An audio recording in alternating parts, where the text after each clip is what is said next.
Lévitique chapitre 14.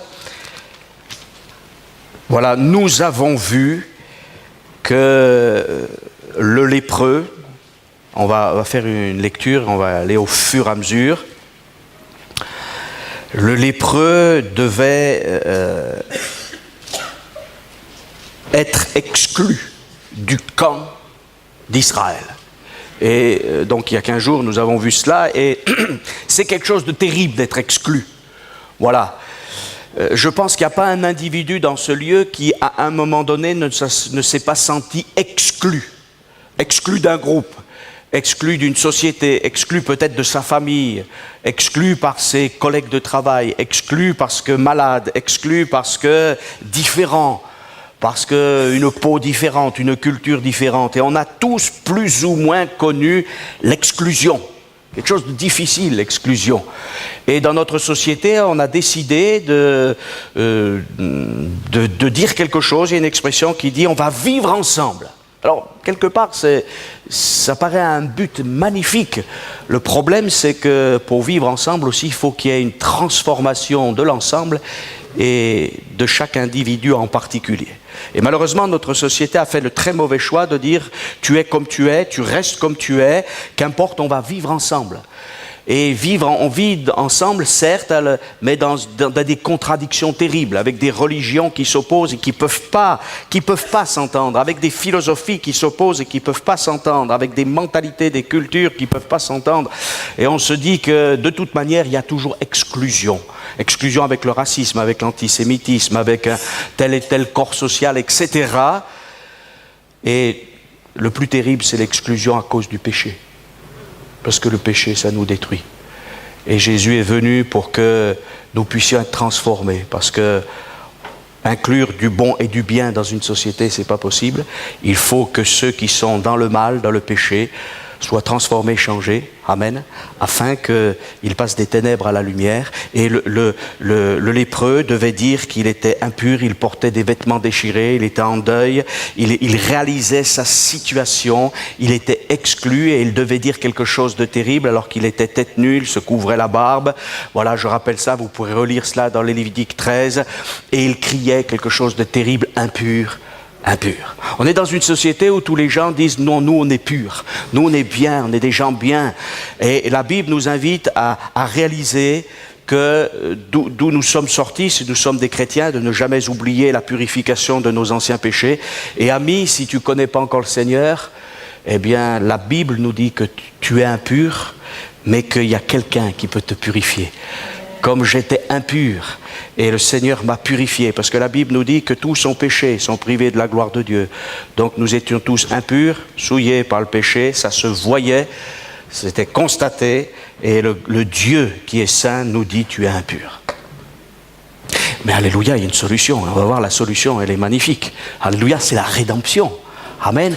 Et il y a quelque chose d'intéressant dans cette purification des lépreux, c'est que même Dieu veut notre purification, il veut notre guérison, mais il veut qu'on aille beaucoup plus loin.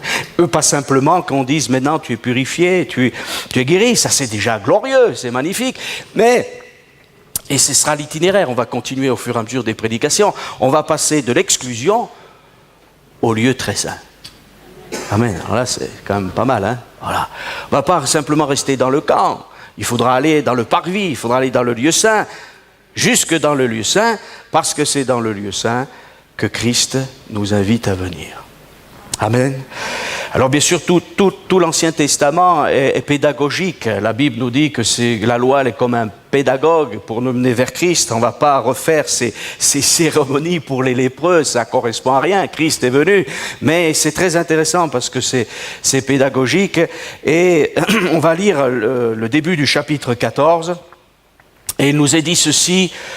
L'Éternel parla à Moïse et dit « Voici quelle sera la loi sur le lépreux pour le jour de sa purification. On l'amènera devant le sacrificateur sortira du camp et il examinera le lépreux. Si le lépreux est guéri de sa lèpre, et on va s'arrêter ici. Après on continuera. Hein.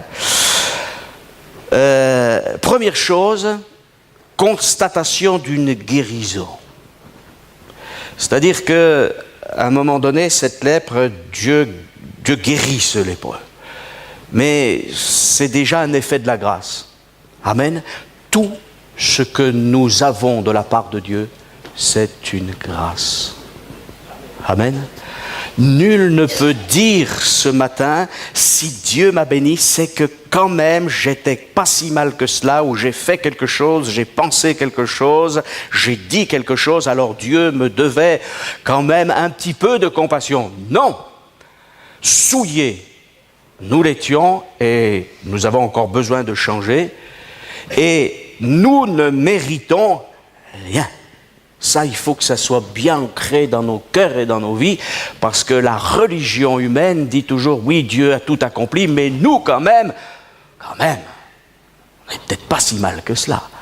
Non, hors du camp, pécheur, qui ne peut pas être sauvé. Et il faudra, même s'il y a guérison, purification, il faudra encore des sacrifices. Pourquoi? Parce que ce lépreux, justement, il faut qu'il réalise qu'il y a eu un prix payé, qu'il faut payer un prix. Et c'est lui qui va, dans l'ancienne alliance, apporter tout cela. Bon, il faudra qu'il y ait ces 2 agneaux, etc. Mais nous savons que dans la nouvelle alliance, c'est Dieu qui a pourvu. Amen. À la montagne de l'Éternel, il a été pourvu, et Dieu, voyant que tous nos efforts ne pouvaient pas nous sauver, nous purifier, nous a donné le cadeau le plus extraordinaire, nous a donné Jésus, et Jésus a tout accompli, bien évidemment, à la croix du Calvaire. Alors, on amènera le lépreux, le jour de sa purification, pour constater la guérison, pour faire toutes sortes de sacrifices, on l'amènera devant le sacrificateur. Et la Bible nous dit que le sacrificateur sortira du camp. C'est-à-dire que l'exclu va arriver, mais il faut que le sacrificateur sorte du camp et qu'il aille sur le terrain du lépreux. Et c'est très intéressant de voir que les hommes religieux ont reproché à Jésus d'être sorti hors du camp pour aller voir les gens qui étaient bas tombés. Jésus dira, mais ce ne sont pas les justes qui ont besoin ce ne sont pas les malades, qui ont besoin ce ne sont pas ceux qui sont en bonne santé, qui ont besoin de médecins, mais ceux qui sont malades. Le médecin est venu pour les malades, le saint est venu pour les pécheurs. Et d'ailleurs, une question qu'on peut se poser, une question, il faut donner la réponse. Nous parlons beaucoup de l'amour de Dieu, et la Bible nous dit, et nous confirmons ce message ce matin, Dieu est amour.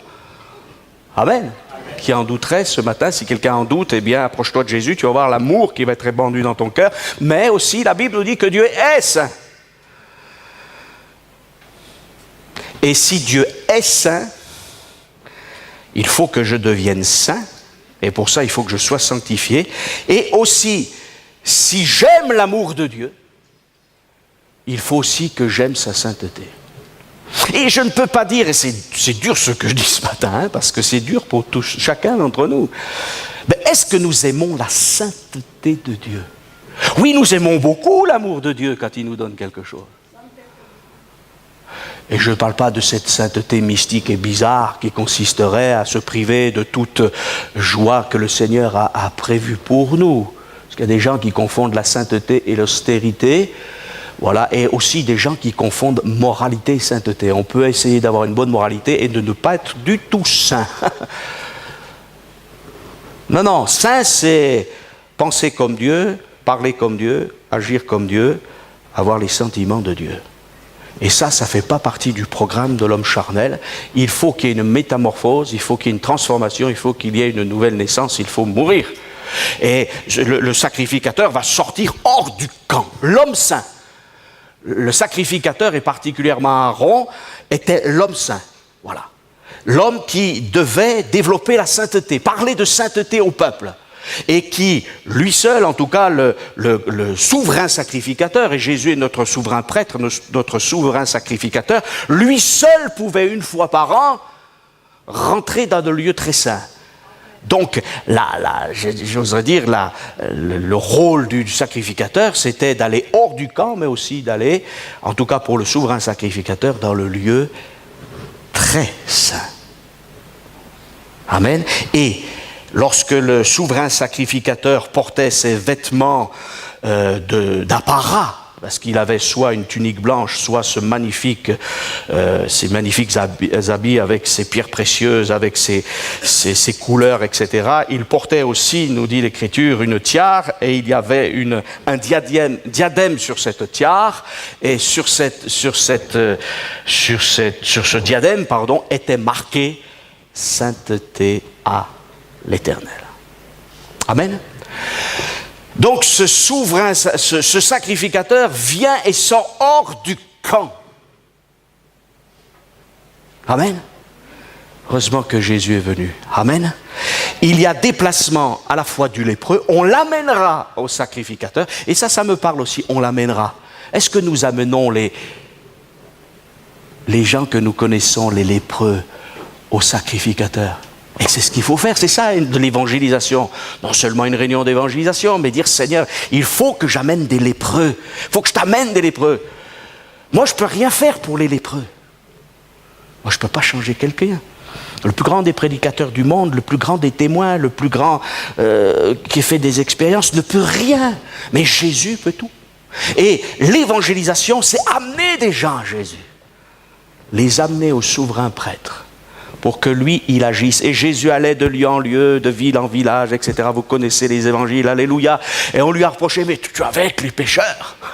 Ces religieux, ils pensent qu'ils ne sont pas pécheurs. Il n'y a pas plus pécheur qu'un religieux. Parce qu'il pense se sauver lui-même. Et ça, c'est une attaque au plan de Dieu. La Bible nous dit que tous ont péché, sont privés de la gloire de Dieu, mais tous peuvent être purifié, sanctifié. Alléluia. Il sortira du camp et il examinera le lépreux. Amen. Jésus nous examine, nous connaît. Hein? Amen. Voilà, alors bon, il y a tout ce qui ne va pas en nous. Et c'est bien de se faire examiner par le Seigneur. Croyez pas? D'abord parce qu'il ne va pas nous donner des coups. Il ne va pas nous condamner. La Bible nous dit que Jésus est venu non pas pour juger. Plus tard, il jugera ceux qui refusent l'évangile. Hein? Parce qu'il y a aussi une autre réalité. Mais non, maintenant, là, on est dans le temps de la grâce. Jésus ne nous dit pas, toi, tu es pécheur. Oui, il va nous le dire, mais il est venu pour nous sauver et nous purifier. Alors, il examinera le lépreux. Si le lépreux est guéri de la plaie de la lèpre, donc il y a eu une grâce sur cet homme. Eh oui, c'est une grâce. Alors le sacrificateur ordonnera que l'on prenne pour celui qui doit être purifié 2 oiseaux vivants et purs, du bois de cèdre, du cramoisi et de l'hysope. Le sacrificateur ordonnera qu'on égorge l'un des oiseaux sur un vase de terre sur de l'eau vive. Il prendra l'oiseau vivant, le bois de cèdre, le cramoisi et l'hysope et les trempera avec l'oiseau vivant dans le sang de l'oiseau égorgé sur de l'eau vive. Et il en fera 7 fois l'aspersion sur celui qui doit être purifié de la lèpre, puis il le déclarera pur, et il lâchera dans les champs l'oiseau vivant. Amen. C'est bizarre quand même, comme procédure. Hein? Voilà, ça paraît un petit peu curieux. Mais c'est un avant-goût du ciel. Amen. Il est guéri. Mais guéri ne veut pas dire purifié. Vous savez, on le dit tous, et on a raison, c'est qu'une expérience, c'est une expérience avec le Seigneur. Mais ce n'est pas le salut, forcément. Il nous faut l'expérience du salut, qui est la nouvelle naissance. Amen. Je peux être guéri. Alléluia. De mon corps, même dans mon âme, parce que peut-être quelqu'un a des angoisses, il prie le Seigneur Jésus, il le met dans le repos. Alléluia. Gloire à Dieu, je suis guéri dans mon corps. Merci Seigneur. Et ça, c'est des dons de Dieu magnifiques qui accompagnent l'évangile.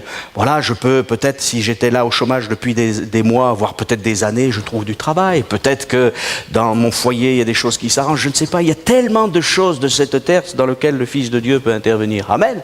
C'est pas pour ça qu'on est purifié. Il faut la purification.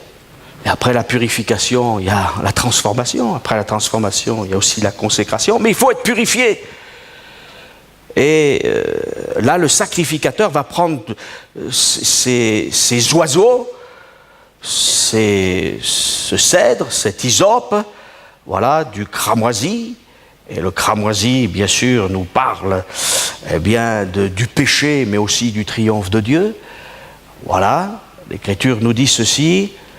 deux oiseaux vivants et purs. Amen.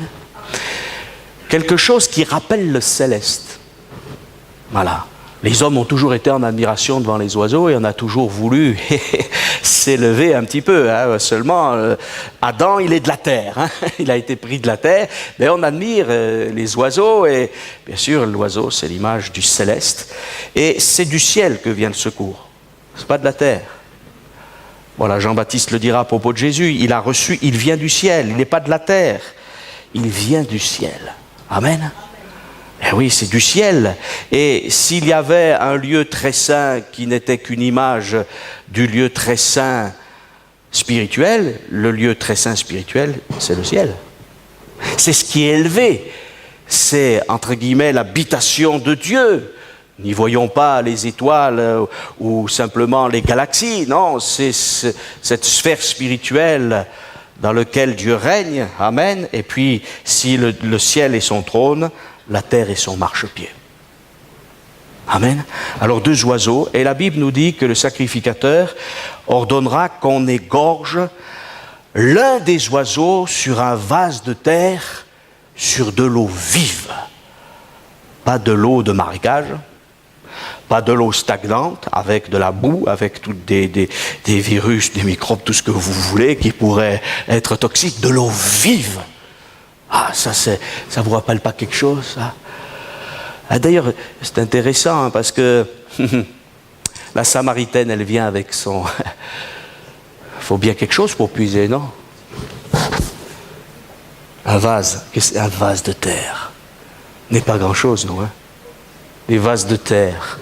Mais la Bible nous dit que dans ces vases de terre, Dieu peut mettre des choses précieuses. Et il faut aussi qu'il y ait de l'eau vive de la parole et aussi ces fleuves d'eau vive du Saint-Esprit.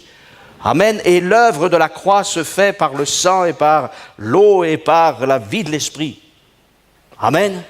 Alors il prendra l'oiseau vivant, voilà, et il l'égorgera. C'est quelque chose de terrible, un sacrifice sanglant. Et la Bible nous dit que sans effusion de sang, il n'y a pas de pardon. Voilà, il ne faut pas confondre la grâce de Dieu et la permissivité des hommes. Tout est permis.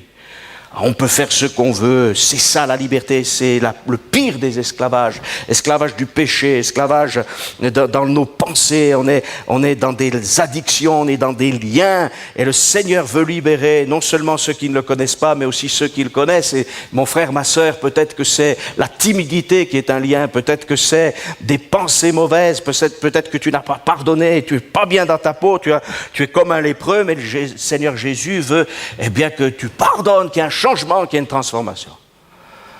Voilà, il ne faut pas rester ou revenir à la lèpre ou rester lépreux, il faut que le sang jaillisse, et c'est terrible, mais sans effusion, il n'y a pas de pardon.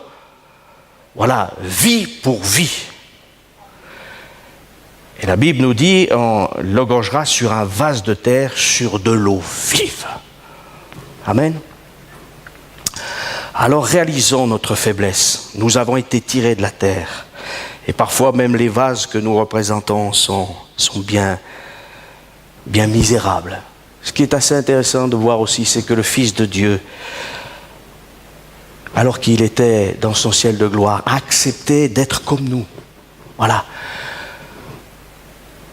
Son humanité, il vient nous rencontrer. Et en fait, ce sacrifice, c'est à la fois le lépreux et le Fils de Dieu qui se rencontrent. Bien évidemment. Il prendra l'oiseau vivant, le bois, et la Bible nous dit qu'après avoir égorgé cet oiseau, c'est un oiseau, hein, c'est le mot oiseau, mais il faut que ce soit un oiseau pur. Donc il n'y a pas une exigence exceptionnelle, simplement un oiseau pur. Certainement qu'il c'était souvent des colombes ou des animaux comme ça. Et il prendra l'oiseau vivant. Donc il y en a un qui est mort. Il prendra l'oiseau vivant. Et c'est là que ça peut paraître un peu choquant. Il prendra le bois de cèdre, le cramoisi et l'hysope, et il les trempera avec l'oiseau vivant dans le sang de l'oiseau égorgé sur l'eau vive. Voilà. Je reviens à verset 6. Il prendra l'oiseau vivant. Donc il y a un oiseau qui est vivant. Et il va rester vivant, cet oiseau. Hein? Alors avant de reparler de cet oiseau vivant qui va être relâché, il nous est dit ceci, il prendra le bois de cèdre. Le cèdre, c'est un arbre qui est d'ailleurs sur les armoiries du Liban, le drapeau du Liban, il y a un cèdre. Pourquoi? Parce que c'est le pays du cèdre. C'est de là que Salomon a fait venir du bois pour la construction du temple. Et le cèdre, ce sont des arbres magnifiques.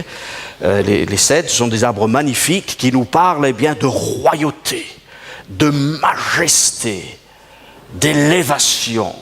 Voilà, un bois précieux, fait pour la construction. Jésus, le charpentier, va changer nos vies. Et sa majesté est grande, il vient du ciel. Alléluia. Parfois, dans certaines prophéties, les grands de ce monde seront considérés comme des cèdres, voilà, mais des cèdres qui un jour vont disparaître. Mais il y a une majesté, il y a quelqu'un qui demeure au siècle des siècles, c'est Jésus. Et les cèdres peuvent, comme les oliviers aussi un peu, vivre pendant des années, jusqu'à 2000 ans. Comme pas. C'est pas l'herbe qui passe et disparaît, comme nous, hein. Ça dure longtemps. Notion d'éternité. Amen. Et le bois de cèdre a des caractéristiques. Non seulement il est antimite, hein, peut-être vous le savez, il repousse les insectes, mais aussi il est antifongique, antiseptique, et il est cicatrisant pour les voies respiratoires. Voilà, quelqu'un qui dit c'est vrai, donc il doit connaître peut-être même mieux que moi. Hein. Voilà, ça fait du bien de respirer à nouveau, non? Vous croyez pas? Et quand le Fils de Dieu vient, et nous savons que Jésus dira, lorsque les femmes de Jérusalem vont se lamenter, si l'on fait cela au bois vert, qu'adviendra-t-il du bois sec? Parce que celui qui était majesté, on l'a cloué sur un bois mort. Et c'est pour ça que le bois revient. La croix. Non pas la croix pour être superstitieux, comme dans la religion on nous l'a appris. D'ailleurs, ne dites jamais je touche du bois parce que ça vient de là. Alors ne soyons pas superstitieux, on n'a pas touché du bois. Nous voulons toucher Jésus. Amen. Mais néanmoins, il est passé sur le bois de la croix. Il a été crucifié. Il est ressuscité d'entre les morts. Amen. Il vit pour l'éternité. Il est venu, mais il a voilé sa majesté. Et pourtant, quelle majesté! Il chasse les démons. Il guérit les malades. Il purifie les lépreux. Amen. Il ressuscite les morts. La vie, le souffle de vie est avec lui. Amen. Le cèdre prendra le bois de cèdre, le cramoisi. Le cramoisi nous parle d'un tissu qui est rouge et qui est distingué de la pourpre ou de l'écarlate et qui nous parle du salut et de la rédemption, de la protection. Voilà, la Bible nous dit que c'est comme une protection. Voilà, et le cramoisi, si vos péchés, dira le prophète, sont rouges comme du cramoisi, ils deviendront blancs comme la neige. Amen. Lorsque les explorateurs, les espions envoyés par Josué ont rencontré Rahab, ils lui ont dit, il faut que tu fasses quelque chose. Tu vas prendre un fil de cramoisi et tu vas le mettre à la fenêtre. Et là, nous, on saura qu'il ne faut pas toucher là. Pas toucher! Alors il y a des gens qui disent, vous croyez-vous que quelqu'un qui est mort il y a 2000 ans peut vous protéger pour l'éternité? Oui. Amen. Certainement qu'on peut penser, ça c'est ce qu'on peut imaginer, que certains ont dit, elle va pas bien, Rahab, elle met un fil cramoisi à sa fenêtre, là, qu'est-ce qu'elle nous invente là, hein? Voilà, mais c'était le signe de reconnaissance pour que les enfants d'Israël ne détruisent pas. Et cette femme a été épargnée, elle fait même partie de la généalogie de Jésus-Christ. Amen. Quelle grâce. Alors du cramoisi, mais pas que du cramoisi, de l'hysope aussi. Et là, on est dans un autre extrême. Pourquoi? Parce que c'est pas un arbre majestueux, l'hysope. L'hysope, il sort même de la muraille. C'est un petit arbuste qui fait 20-30 cm, pas plus, avec des fleurs. C'est joli, c'est avec des fleurs un peu violettes, violacées. Voilà, mais c'est tout petit. C'est curieux, hein? Le grand et le tout petit. Il est grand et il se fait serviteur. Ah, il se fait serviteur. Hein. Alors, David le dira, et des fois on ne comprend pas, parce que, bon, on se dit, David dira, purifie-moi avec l'hysope, et je serai pur. Mais bien sûr, cette branche d'hysope, elle était toujours plongée dans le sang. Et vous savez qu'à la croix du Calvaire, eh bien, les soldats ont pris une branche d'hysope. L'hysope est là à la croix, pour l'aspersion du sang. Et c'était avec l'hysope que le sacrificateur devait faire l'aspersion du sang. Voilà, et c'est pour ça que cet hysope est plongé dans le sang. Il nous est dit donc qu'il prendra l'oiseau vivant, le bois de cèdre, le cramoisi et l'hysope, et il les trempera donc avec l'oiseau vivant dans le sang de l'oiseau égorgé sur l'eau vive. La Bible nous dit que Jésus est venu non pas avec l'eau simplement, mais aussi avec le sang. Amen. Alors l'hysope, c'est pareil. C'est bon pour les poumons. Voilà, c'est un antiviral, voilà, etc. Dieu veut que nous vivions un souffle nouveau, une nouvelle naissance, une vie nouvelle, qu'on puisse rentrer dans le camp. Amen. C'est terrible d'être hors du camp. C'est quelque chose de terrible. Voilà, la Bible nous dit, et on va voir, il y a quelques textes qui sont là dans Hébreux, on va les citer. Je vais vous les citer. Hébreux chapitre 9.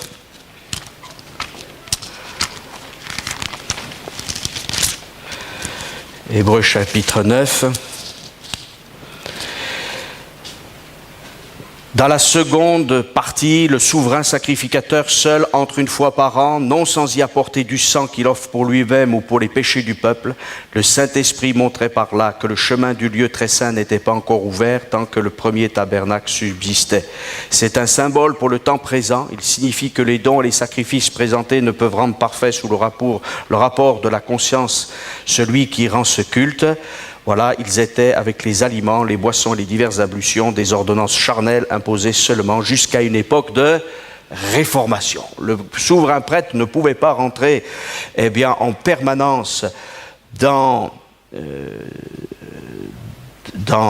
lieu très saint, mais Jésus est dans le lieu très saint après sa résurrection. Amen. Hébreux, toujours, je vous cite, voilà, Hébreux chapitre 4 et verset 12, il y a donc un repos de sabbat réservé au peuple de Dieu. Celui qui rentre dans le repos de Dieu se repose de ses œuvres, comme Dieu s'est reposé des siennes. Empressons-nous donc d'entrer dans ce repos afin que personne ne tombe en donnant le même exemple de désobéissance. Voilà. Car la parole de Dieu est vivante, efficace, plus tranchante qu'une épée quelconque à deux tranchants, pénétrante jusqu'à partager âme et esprit, jointure et moelle, juge les sentiments et les pensées du cœur. Nulle créature n'est cachée devant lui. On reviendra sur ce texte, mais tout est nu et découvert aux yeux de celui à qui nous devons rendre compte. Ainsi, puisque nous avons un grand sacrificateur qui a traversé les cieux, Jésus, le Fils de Dieu, demeurons fermes dans la foi que nous professons. Amen. Je reviens sur mon texte, il prendra l'oiseau vivant, le bois de cèdre, le cramoisi et l'hysope, et il le trempera avec l'oiseau vivant dans le sang de l'oiseau égorgé sur l'eau vive. Il en fera 7 fois l'aspersion sur celui qui doit être purifié, 7 étant une image de la divinité, mais aussi de la perfection. Donc la purification, elle est parfaite. Et l'Écriture nous dit donc, puis il le déclara pur, et il lâchera dans les champs l'oiseau vivant. Donc cet oiseau vivant, il a été trempé dans le sang et l'eau, il est taché. Et il est relâché. Amen. Christ est mort. Il a été placé au tombeau, mais il est ressuscité et il est allé dans le ciel présenter son propre sang. Et c'est pour cela qu'il fallait que l'oiseau trempé de sang soit relâché en liberté. Amen.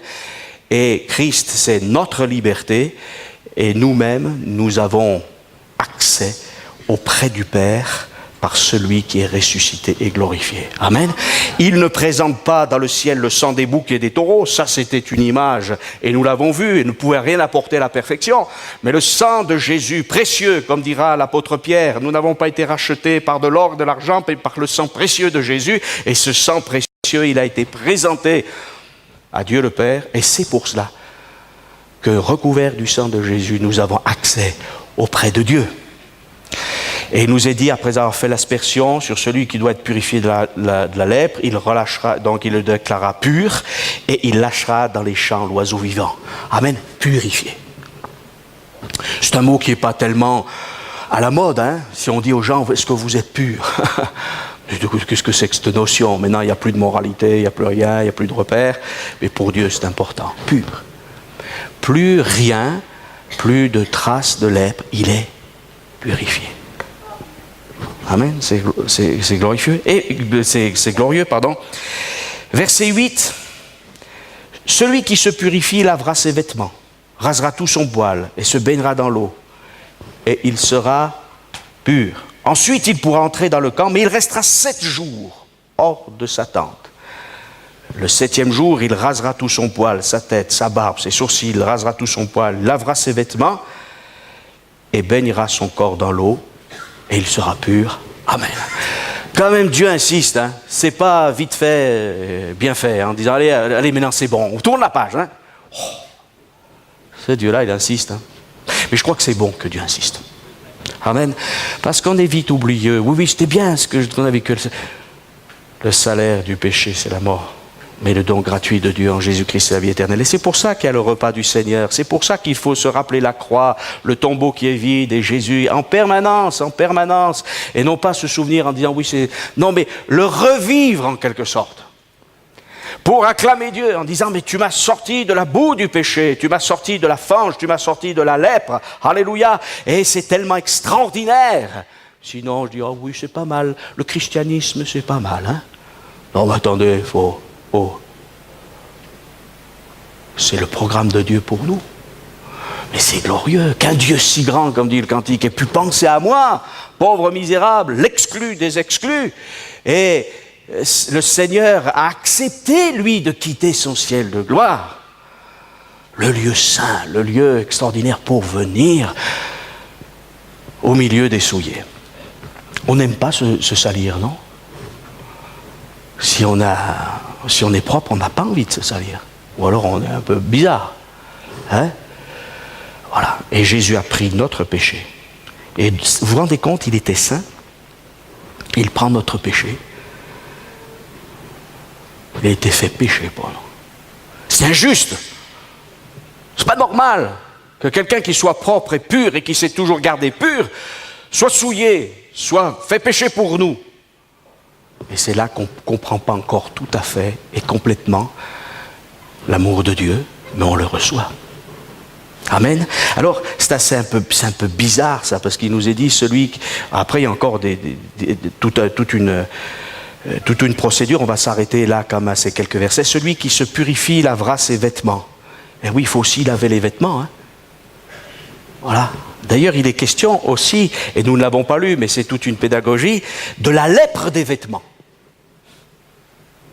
Eh oui. Et, vous savez, cet homme qui rentre dans la salle de noces, et le maître de cérémonie lui dit, mais il y a quelque chose qui ne va pas, mon ami. Tu n'as pas pris là les vêtements, là? Moi, je ne sais pas, si vous allez à une cérémonie, qu'il y a un vestiaire où on vous revêt d'un costume qui coûte peut-être 500 €, c'est quand même un grand privilège, non? Moi, je n'ai jamais vu encore un mariage où on habille les gens. Hein? Mais c'est ce que fait notre grand maître de cérémonie. Alors, purification des vêtements, afin d'avoir des vêtements de fin lin, pour être aussi des sacrificateurs pour Dieu notre Père. Et puis, donc, il lavera ses vêtements, rasera tout son poil, se baignera dans l'eau, il sera pur. Ensuite, il pourra entrer dans le camp, mais il restera 7 jours hors de sa tente. Il n'est pas encore, vous voyez.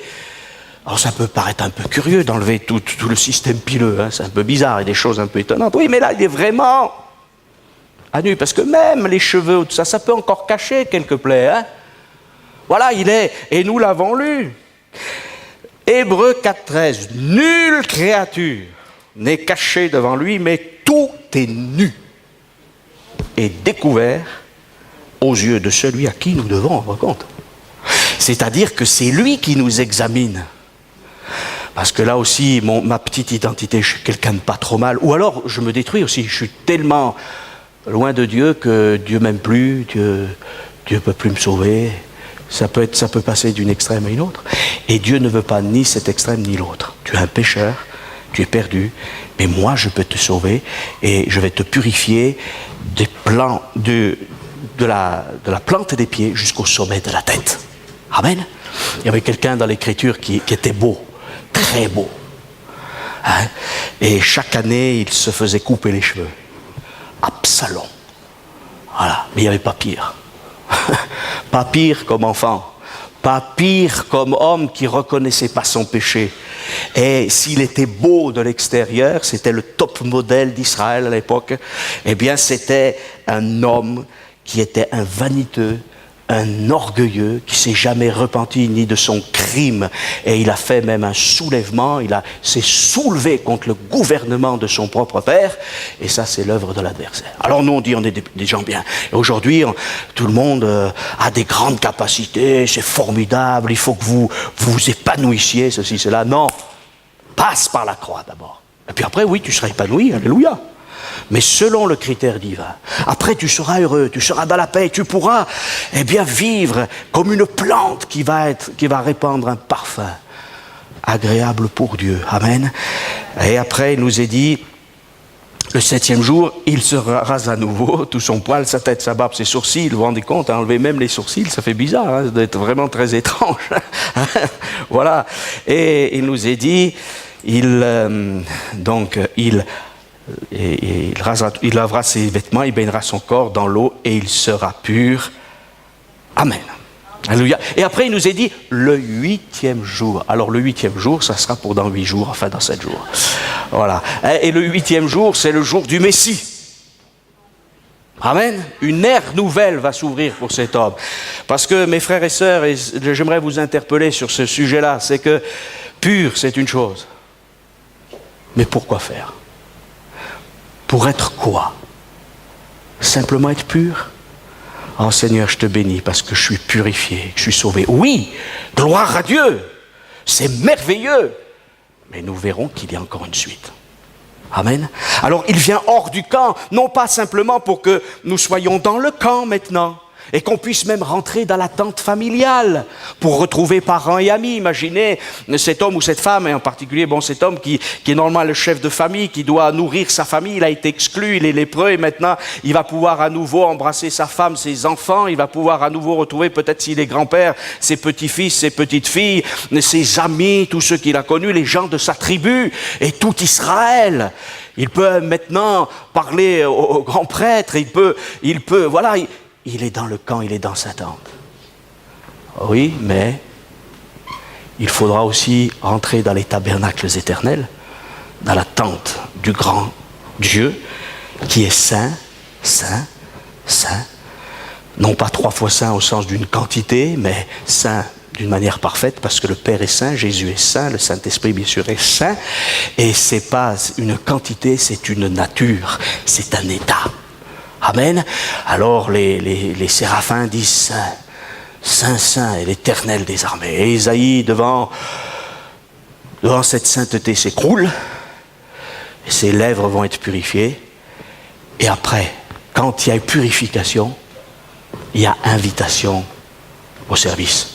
Amen. Nous verrons cela la prochaine fois, si Dieu le veut, à moins que le Seigneur ne soit revenu, ce qui serait pour nous tous un immense avantage, mais je pense qu'il y a encore, même si je ne sais pas le retour du Seigneur Jésus, des millions d'hommes et de femmes qui ont besoin d'être sauvés sur cette planète, et certainement des milliers, peut-être des dizaines et des centaines de milliers dans notre pays de France, pourquoi pas des millions, que Dieu nous donne de pouvoir aussi, comme je l'ai dit tout à l'heure, ça c'est pour l'évangélisation, et je vous donne rendez-vous, pour vous qui le pouvez, faites l'effort de venir cet après-midi à 15h, pour amener des lépreux au sacrificateur, pour qu'il fasse son œuvre. Amen.